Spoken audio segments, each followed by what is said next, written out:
সিরাজগঞ্জ সদরের কুশাহাটা এলাকার কলাবাগান থেকে উদ্ধার হওয়া চোখ উপড়ে নেওয়া নারীর পরিচয় শনাক্ত করেছে পুলিশ। এ ঘটনায় জড়িত মোহাম্মদ সোহেল রানা নামের এক ব্যক্তিকে গ্রেফতার করা হয়। 8 ডিসেম্বর সোমবার দুপুরে সদর থানা চত্বরে আয়োজিত প্রেস ব্রিফিংয়ে অতিরিক্ত পুলিশ সুপার নাজরান রৌফ জানান, নিহত নারীর নাম মোসাম্মদ মরিয়ম বেগম। তিনি সদর উপজেলার খোকসাবাড়ি এলাকার বাসিন্দা। তদন্ত করছি একাধিক সম্পর্ক ছিল কিনা বা তার সাথে কোনো শারীরিক। পুলিশ জানায়, প্রবাসে থাকা মরিয়ম বেগমের সঙ্গে প্রায় 2-3 বছর ধরে সোহেলের সম্পর্ক ছিল।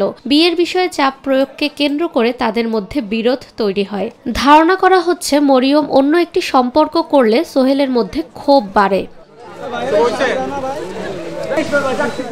গত 5 ডিসেম্বর দুজন কুশাহাটা এলাকায় দেখা করতে গেলে তর্কের এক পর্যায়ে সোহেল মরিয়মকে শ্বাসরোধে হত্যা করে মরদেহ পাশের কলাবাগানের ড্রেনে ফেলে যায়। তথ্য প্রযুক্তির সহায়তায় দ্রুত তদন্ত চালিয়ে পুলিশ আসামিকে গ্রেফতার করে।